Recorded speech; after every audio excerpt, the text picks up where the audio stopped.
Mamata government allow this? Debating tonight at 8 p.m.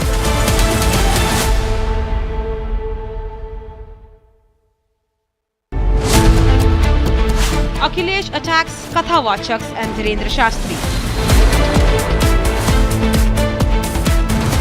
Tejasvi says he will throw the Waqf bill in the dustbin.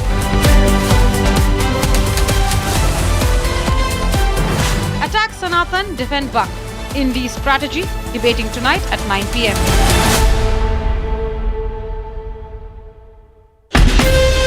From Asia's largest news headquarters, setting the agenda for Bharat.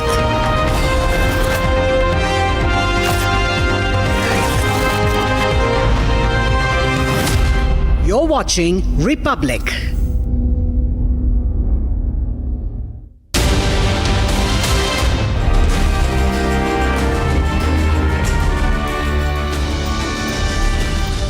Thank you for joining us on This Is Exclusive. It's 7 p.m.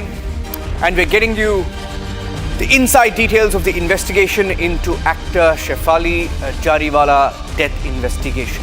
There are some details coming out, many questions being raised. All of that in the next 30 minutes. Here are the headlines.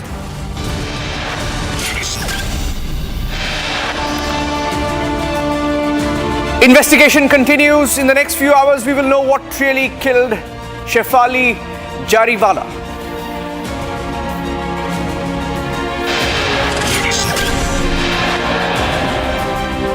Focus on the anti-aging angle. The police, which began looking into the poisoning angle, ruling that out for now, saying that there could be no foul play, but they're looking more into the beauty shots angle.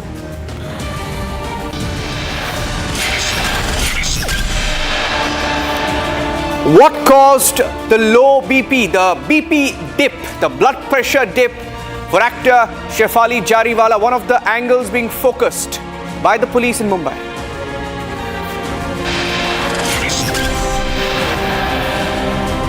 In the next 24 hours, the truth about what really killed Shefali Jariwala will be out. For some reason, the full truth is not out yet.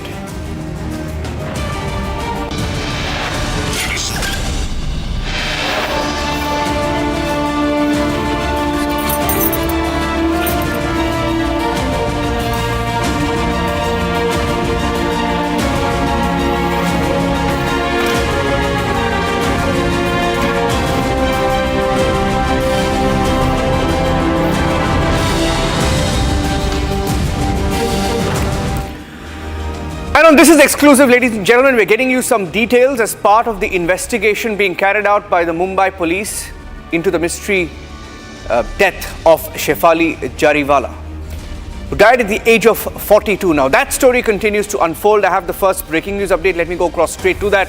Sources have told the public that the post-mortem report is likely to be released tomorrow. We have picked up some inside details of the investigation, and in the course of the next 5 to 10 minutes, we will get into every angle of what we know so far and what the police is investigating and what could have killed Shefali Jariwala, or at least the direction this investigation is going in. Now, we are hearing that the police initially probed a possible poisoning angle, but that was ruled out much later. And they have focused more on the beauty shots, the injections, the anti-aging injections. They're looking more into the sequence of events, what happened in the 24 to 48 hours before her death. What killed Shefali? That's the focus. A post-mortem report will be released in the next 24 hours. The 1st of July, which is tomorrow, is when we are expecting that. The autopsy of the actor was conducted at Mumbai's Cooper Hospital. Let me go across to Sandeep, who's joining us with the details. A post-mortem video has also been recorded along with a team of 5 doctors, which is sometimes a standard procedure in high-profile cases. The police are investigating, or rather were investigating. I don't think that's a possible angle now, isn't it, Sandeep? Is that an angle still being probed, or is that ruled out? See, as far as this investigation, or as you mentioned, that the standard procedures are being, in fact, being followed right now by the Mumbai police, and they are not in a position to take any kind of risk, considering as it is a very high profile case. And at this point in time, we've been in fact told by the sources that in the Shefali Jariwala case, proper videography of the events have been, in fact, the post-mortem has been done.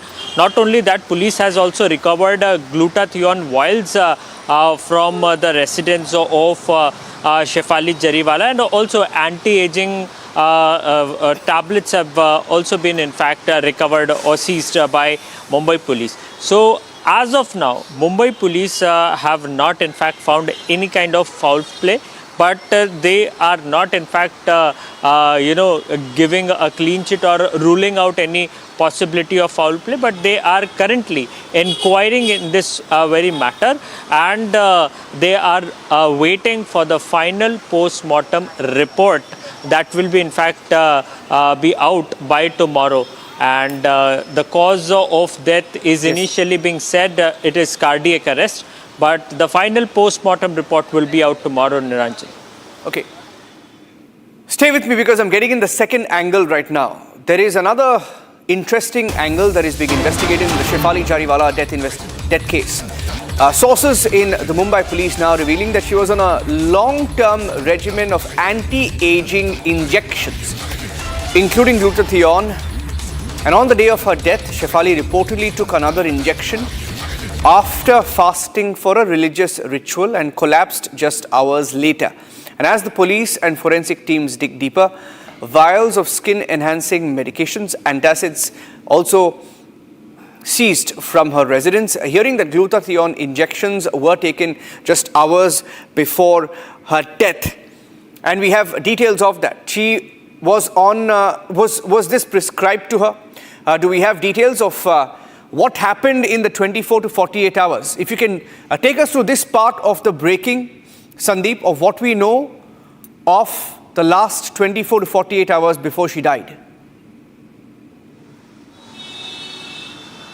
See, definitely she was taking the treatment of anti-aging. So definitely the medicines that she was in fact consuming were prescribed by the doctor or someone who was treating her for the anti-aging process. But at this point in time, it will be the Mumbai police to confirm with the fact that who was the in fact doctor who had suggested her to consume that, and not only that, whether she had followed the routine before taking those in fact vials or medicines. It is very important to underline the fact that her blood pressure initially got down after consuming the medicines, or we can say taking the vials. Her blood pressure gone down, and initially it cannot go up, or this is what is being claimed by our sources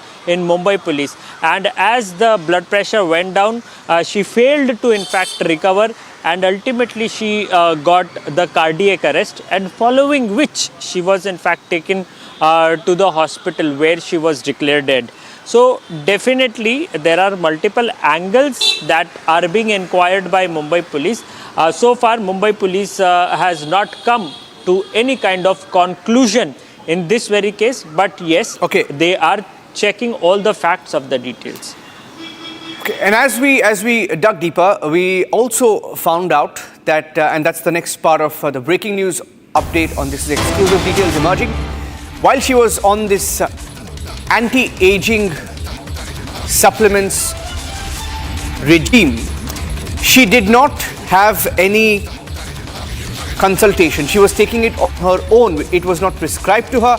She took them on her own, is what police sources are saying. That a family member revealed during questioning that Shefali regularly took beauty supplements as part of her wellness routine, and that was without any doctor's prescription. They also insist that she never experienced any side effects in the last few years. Investigators are now probing if the unregulated use, keyword, unregulated use of these supplements may have played a role in her sudden collapse after taking one of those injections. Now, specifically speaking, what do we know about who prescribed or what was the injections that she was taking? Was it on her own? For how long had she been taking these injections? What do we know about that aspect? See, as I told you, Niranjan, there are multiple details that are coming out, but police is verifying all those details, whether she was consulting a doctor or not. This is something that needs to be confirmed by the police. Right now, they have taken the statement of the people who were associated or the family members of Shefali Jariwala and the close friends of Shefali Jariwala. They have recorded their statement with Mumbai police. But it is yet to be confirmed whether she was taking medicines with the consultation of a proper doctor, or whether there was any kind of a skin treatment company which were in fact providing the medicines or the vials, or under whose instruction she was in fact consuming all those medicines or the vials. So this part is something that is still under scrutiny, and meanwhile Mumbai police is also verifying her medical history right now. And as far as the inquiry is concerned, the primary thing that Mumbai police is waiting for is the post-mortem report. Once that is out, definitely things will be more clear by tomorrow for Mumbai police. Okay, thank you for those updates. Sandeep, I'll free you at this point of time because I have a few more breaking news updates. I'll quickly get our viewers up to speed with that investigation in a key development in the Shefali Jariwala investigation, the death case. Those medicines have also been seized. Investigators have taken from her residence a few boxes of medications that she was reportedly consuming. This contained anti-aging supplements, skin glow tablets, beauty shots, glutathione injections. Police sources saying that Shefali's family has also admitted that she had been taking all of this for a while without any prescription. So it's a wake-up call. And that is why this investigation is critical. This investigation is critical because it will tell you what really killed Shefali Jariwala, and whether these beauty shots or these glutathione injections had any role to play in the last few hours of Shefali Jariwala's life. And we are getting in more details of that as well.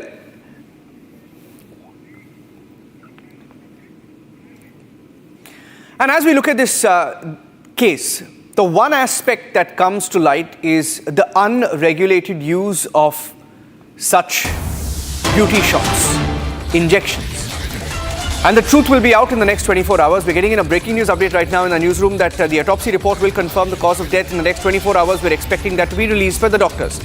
Sources in the Mumbai police confirming that they should be able to conclusively tell in 24 hours what went wrong. 14 people have given their statements to the police. There is also CCTV footage that has been collected from at least 7 cameras we're hearing from different sequences. Now, I'm getting a confirmation on the number of sequences that have been taken by the police. These are CCTV footage sequences that have been seized. 7 of them, 7 is the number. And at least 14 people have given their statements to the police. So they're looking at all possible angles. Initially, they looked at foul play, but foul play was ruled out. Police sources also saying that foul play is no longer being looked at. Initially, they looked at poisoning, possible poisoning, but that too has been ruled out. And that's a confirmation that we can give you. That's the final breaking update that we have, that there is no foul play. As of this minute, the family and husband have recorded statements among the 14 statements that have been recorded in all. And the police, for now, the Mumbai police, ruling out foul play. Ruling out foul play, which they claim even the family has been able to ascertain that so far in their investigation, foul play not featuring. Now, that's the update. In the next 24 hours, we should be able to get more details and a conclusive version of what really went wrong in the case of Shefali Jariwala. And Republic will get you the details. When that report is out, we will be first with the details. Let's move on now. And on to another exclusive report on the show. The Brazil ambassador to India has spoken exclusively to Republic ahead of the BRICS summit, which will be conducted in Brazil. Now, he has outlined about 6 priorities, from reforming global governance to AI regulation, climate, finance, health cooperation, calling BRICS a platform that embraces diversity. The envoy to India, the Brazil envoy to India, says the group's strength, that is the BRICS strength, lies in focusing on shared goals and not differences. And with Prime Minister Modi set to attend the BRICS summit, it takes on added weight. India's democratic leadership, he says, is seen as crucial in shaping the future of BRICS. Here's that conversation. Welcome to our exclusive interview with Brazil's ambassador to India, His Excellency Kenneth Nobrega. As Brazil is all set to host the 17th BRICS summit in Rio de Janeiro this July, we will dive deep into the summit's key priorities and will also understand the evolving role of BRICS in the global governance. Ambassador, thank you so much for joining us. We would like to begin with understanding what are going to be the key priorities this time in the summit. Okay, so good afternoon. The key priorities are reform of global governance, which is a founding platform of BRICS. The second one is climate change financing. The third is multilateral regulation of artificial intelligence. The fourth is economic and financial partnership among BRICS countries. The fifth is health cooperation, boosting health partnerships among BRICS countries. And the sixth is the development of the institutions of BRICS. We have seen how significantly the BRICS has expanded. So how do you depict this expansion, and how will you address the challenges of unifying the diverse BRICS members? Well, you know, I am a BRICS old-timer. I don't know if you're aware of that. I was BRICS Sherpa for some years. You see, BRICS has in its DNA the acceptance of diversity. This is very important. This is why the group has stuck together for so many years, because always the vision was, let's concentrate on what unites us, where these countries, starting with 4 countries, then 5 countries, converge on their vision and interest in the multilateral arena. So I think that from a conceptual or spiritual point of view, I would say, BRICS has been preparing for an enlargement. So, and then a point I think it's important to emphasize is that BRICS these days is one of the few groups, big groups, where you can discuss the main challenges faced by humanity: climate change, hunger, health, diseases, etc. Why? Based on the assumption that these challenges have to be faced and acted upon jointly, and always based on consensus. And this is not a small thing these days, as you know. Yeah. So, do you think the principles outlined in the Kazan 2024 declaration will effectively shape the outcomes of this BRICS summit? Well, I think they are a very solid base. This is where we are building on that. BRICS presidencies always build on the previous presidencies. So this is why we say that the BRICS also has a key, you know, a heritage, I would say. Ambassador, de-dollarization has been one of the major concerns and has been one of the focal points with regards to the agenda of the BRICS. So what steps is Brazil going to take to advance de-dollarization, and for that matter, alternative payment method at the summit? Well, let me just at the outset saying that de-dollarization is not a goal in itself. When BRICS is discussing new payment platforms, the possibility of having trade in our local currencies, it's about giving business more options in light of the geopolitical and economic developments of the world, and mindful of the fact that BRICS countries make up 40% of the world GDP. So we can trade in our local currencies, but it's not a set objective to de-dollarize. It's up to the business community to make choices. You know that in our regional integration process, Mercosur, we have been having the possibility of local currencies trade for more than 25 years. So it's, you know, for us, it's no novelty. For Brazil, it's no novelty. So, two new members, Russia and Iran, both are involved in some conflicts. Are these geopolitical conflicts going to be addressed in the agenda in the BRICS summit? Yeah, there are no taboos among BRICS members. I think this is one of our strong points. We discuss among ourselves all issues. And you saw that the group managed to issue a reasonable, good statement on the attack on Iran. Yeah, I don't know if you had the opportunity of going through. It's a very balanced text which clearly condemns aggression against international law, against the Charter of the UN, right? We talk about the members participating this year in the summit. How do you see President Xi not coming this time around and participating in the summit? Well, this was, of course, his option, taking into account, I think, his schedule, his assignments. But let me just remind that the President of China was in Brazil for the G20, was also on a state visit to Brazil. He met also President Lula in other occasions. So there is no dearth of contacts between Brazil and China. So I do not see this as a development, as something that has to be interpreted, really. My last question to you, Ambassador. With the Prime Minister's scheduled state visit to Brazil, how do you think India-Brazil ties will shape the outcomes of the summit? You know, again, as a BRICS old-timer, you know, Brazil and India has always coordinated a lot within BRICS because we are two big democracies. We have a coincidence of values, a reasonable coincidence also of interests. So this is a tradition, you know. I have worked also not only in BRICS with India, but also in Geneva, in WTO and WIPO. We always coordinated closely. So this has been always like this, I would say. Okay, that's it on this edition of This Is Exclusive. In the next few hours, the Shefali death report, and Republic will get you the details. Stay tuned.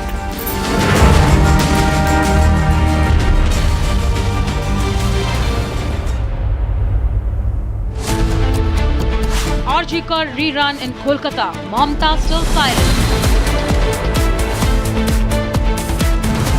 From Sandesh Khali to Calcutta Law College, no change. How long will Mamta government allow this? Debating tonight at 8 p.m. Co-powered by Century Ply, Club Prime, Raho Befikar. Amity has been ranked India's #1 not-for-profit private university for 11th year, with top 10 ranked institutions in management, engineering, biotech, law, mass-comm, telecom, hospitality, fashion and more. Yet another top ranking for Amity University. ये है secret recipe MDH का जीरा SIP जल जीरा मसाला। SIP SIP जीरा SIP MDH का जल जीरा सिप MDH का जल जीरा सिप। विमल में गुलिस्तां के ये कुछ लजीज फरिश्ते जब साथ घुलें तो जी ललचाए और दिल कहे कि स्वाद की जुबान में खुद को ऐसे डुबाऊं